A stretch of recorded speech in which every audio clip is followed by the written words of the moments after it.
السلام عليكم. هنتكلم النهارده عن المحاضرة الخامسة في تقريبا يعني في السربي، وهي محاضرة الجيرد. قال لك يعني ايه جيرد؟ قال لك يعني جاسترو اسوفيجال ريفلكس ديزيز. حاليا اسمها اتحدث وبقى اسمها جورد. بالمناسبة قبل ما انسى، انا ما سمعتش المحاضرة، انا بشرح من الداتا بتاع الدكتور ومن الكتاب، فيا ريت لو في حاجة ناقصة حد يبعت لي وانا هكمل شرحها. طيب نكمل بسم الله. قال لك ادي رسمه المعده والاسوفيجل والدنيا دي. إيه اللي بيحصل؟ قال لك انت عندك هنا تانية في المعده مع الاسوفيجل. تمام. لما الاكل بيعدي الحته دي اسمها لور اسوفيجل سفنكتشر. تمام. بتقوم رافعه، فالحمض ما يطلعش فوق كده تاني. طيب، فلما اجي اعرف الجيرد، قال لك هي حاجتين. قال لك ان الجاستريك كونتنت او اسيد بيطلع، يا اما هيطلع للاسوفيجل، تمام، يا اما هيخش في اللنج، يا اما هيوصل للموز. يبقى دي تعريف الجيرد. قال لك ايه هو الجيرد؟ قال لك ان الجاستريك كونتنت بيحصل له الريفلكس. طب هيروح فين؟ قال لك يا اما هيروح للاسوفيجال يطلع هنا، او اللنج يوصل هنا، او الموز. طيب، المريض هيجي عليها شويه اعراض. قال لك في حاجه اسمها تيبيكال سيمتومز. تيبيكال سيمتومز دي يعني ايه؟ دي يعني حاجه هتشوفها مع كل المرضى. قال لك اول حاجه وهي الهيرت بيرن، هيحس ان عنده حرقان في الصدر. وانس انك لقيت هيرت بيرن هتبدا بالبروتون بامب انهبيتور. قال لك في معلومه مهمه لازم تخلي بالك منها، ان المفروض لما المريض يجي لك عنده الم في منطقه فم المعده، سواء كانت حموض او غيره، لازم تعمل حاجه اسمها اكسكلود. انا اكسكلود الايه؟ الهيرت ديزيز. ده المفروض يعني. يبقى انا اول ما الاقي حموضه في ام المعده، انا في الاول كده عايز اروح اعمل للمريض ده ايكو ولا رسم قلب، علشان اعرف القلب تمام ولا مش تمام. طيب، بس احنا بنتعامل على طول. فقال لك بقى، فلنفترض بقى ان احنا خلاص بنتكلم عن الجرد. المريض تيبيكال سيمتومز، قال لك هيرت بيرن او عنده الاسيد ريجيديتي في الماوس، يعني بيحس بطعم حموضه في البق. قال لك انا اول ما الاقي كلمه هيرت بيرن، قال لك ستارت البي بي اي. البي بي اي اللي هو البروتون بامب انهبيتور.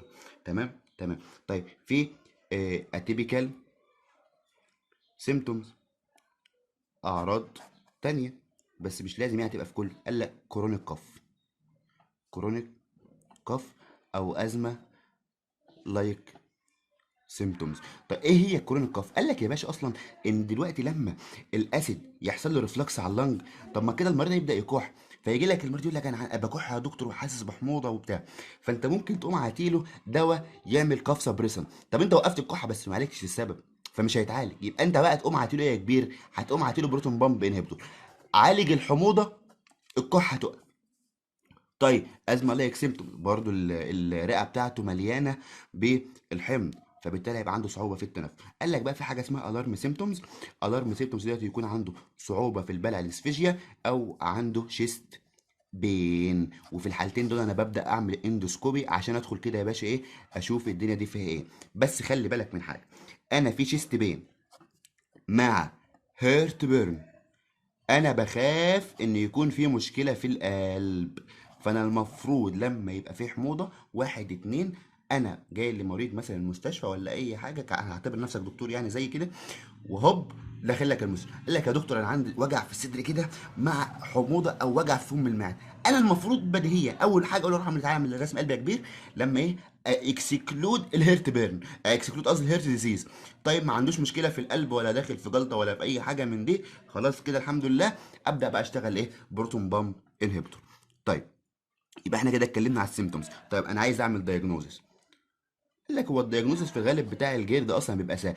قال لك لما الاقي المريض جاي لك عنده هيرت بيرن، انا هقول له بسم الله الرحمن الرحيم، ابدا بي بي اي. والبي بي اي كلهم واحد. يعني ايه كلهم واحد؟ يعني كلهم بيدوا نفس التاثير. تمام تمام. طيب، قال لك انا ببدا الاندوسكوبي في حالتين. قال لك بسم الله الرحمن الرحيم كده، انا جاي لك مريض طالما الاسيد حصل له ريفلكس وطلع الاسوفيجال او طلع في اي ناحيه، ممكن يعمل ايروجن. ايروجن يعني هيبدا بقى ياكل في الجدار بتاعه، او نو ايروجن. انا بعمل الاندوسكوبي في حالات الايه، الايروجن.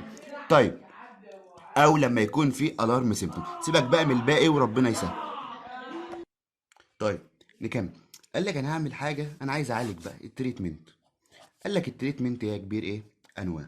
بسم الله الاول نوسع كده للكاميرا. قال لك انا اول حاجه هعالج نون فارماكولوجيكال. وخلي بالك ان النون فارماكولوجيكال ديت اهم اصلا في حاجات كتير من التريتمنت نفسه. قال لك اول حاجه انا بقول للمريض اليفيت، خلي بالك بقى من الكلمه اللي جايه دي، البيد. يعني ايه؟ انا ما اقومش مثلا دلوقتي مريض جالك عنده جيرد وعايز انصحه اي حاجات نون فارماكولوجيكال. قال لك اول حاجه هنصحها للمريض ده انه ايه؟ يرفع السرير، ما يرفعش دماغه، يرفع السرير، يخليه كده اليفيتد كده. يعني مثلا لو ده السرير اهو ودي راسه ونايم اهو زي الفل مزاجه رايق، يقوم جاي حاطط مثلا ايه وديت رجل السرير، يقوم حاطط هنا طوبه فالسرير يبقى عامل كده، فهو يبقى كده. ممكن يرفع دماغه، تقول له ارفع المخده كده، بس المشكله دي هتتعب منه مشاكل في الفقرات. فانا ليه؟ يبقى انا انصح صح، اقول له ارفع السرير نفسه يا كبير فوق شويه كده عشان الايه؟ الحمض ما يرجعلوش. طيب هقول لك ايه بقى؟ قال لك اللي عندك مثلا لو بيشرب سموكينج، لو بيشرب سموكينج ايه، لو بيدخن او كده او بياكل سبايسي فود، اقول له وقف الكلام ده.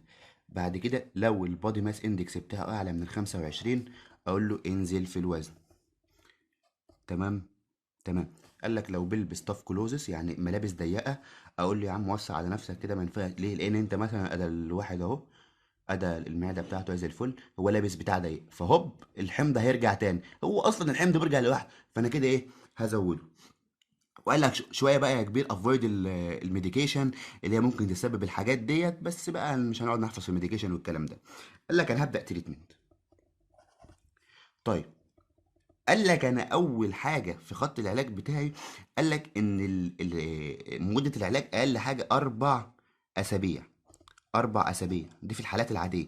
يعني هقول للراجل خد مثلا قرص اوميبرازول او اسمه برازول مره على الريق لمده 4 اسابيع. دي لو ما عندوش ايروجن، يعني الحمض ما خبطش ولا عمل تآكل في الأنسجة الداخلية. طيب لو عنده ايروجن اقول له كمل يا سيدي ل 8 ويك. يلا. ها، خير ربنا كتير اهو.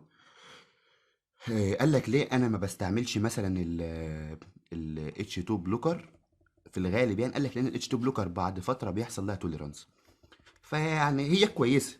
يعني انت لو اديته قرص صبح وقرص بالليل هيديك تاثير كويس برضو، بس بعد فتره ما عادش هيدي التاثير المرغوب. طيب اول حاجه من انواع العلاج قلنا اللي هي الانتاسيد.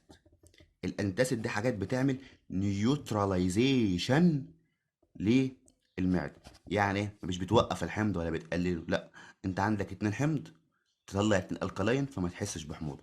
هل ده مفيد او كويسه في حاله الجلد؟ قال لك لا. قال لا احنا نهزر ولا ايه؟ اما انت بتعمل ايه؟ قال لك والله انا عامل منتج حلو كده زي الفل، انا اللي مخترعه، اسمه جافاسكون. الجافاسكون ده بتاعي ده انت اسيد. ايوه، طب ما احنا قلنا الانتي اسيد مش كويسه في حالات الجلد. طب يعني حاجه مش كويسه واقول للمريض خد جافاسكون؟ قال لك اه. قال لك ليه بقى يا كبير؟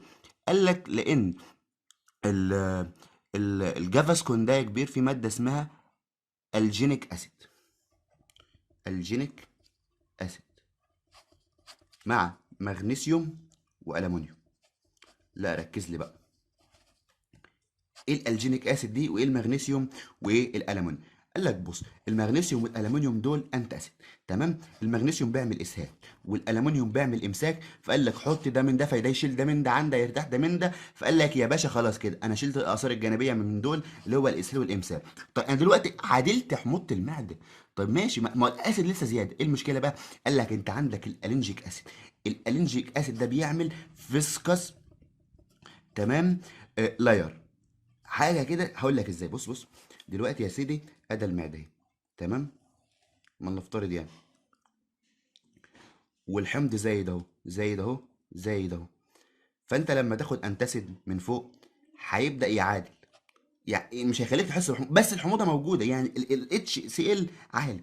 اما الانرجيك اسيد بيعمل ايه؟ عامل زي الفتافيت كده، كانك بترمي فتفوتات كده في ميه ولا اي حاجه، ينزل ويقوم عامل طبقه فيسكس ويقف فوق كده، طبقه فيسكس ويقف فوق كده، طبقه فيسكس ويقف كده كده. فانت كلت وخدت جافاسكون. الجافاسكون بالعموم يعني بيتاخد بعد الاكل. اما الاتش 2 بلوكر والبروتون بامب انهبيتور بيتاخدوا قبل الاكل بنص ساعه او ساعه اقل عشان يشتغل.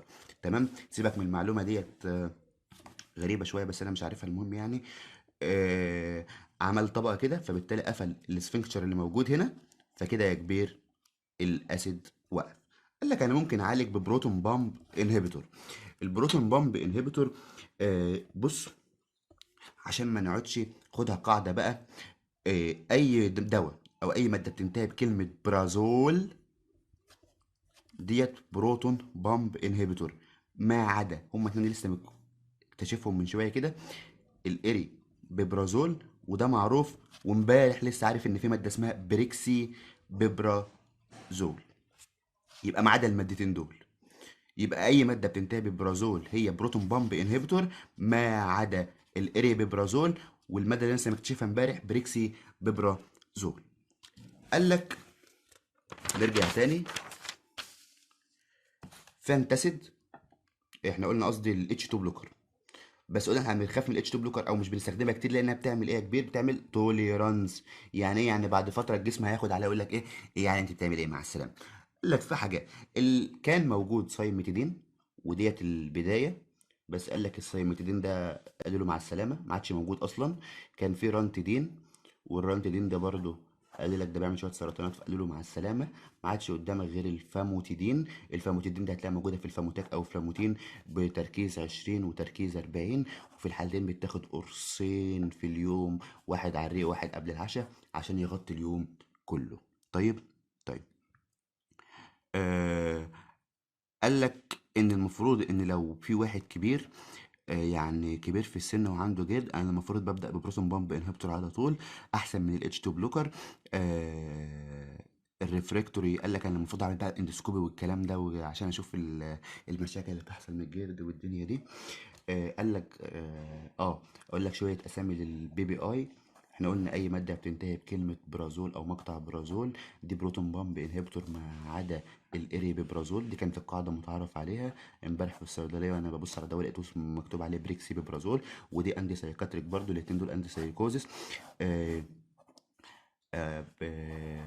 كفايه كده. ايوه، فعندك ايه؟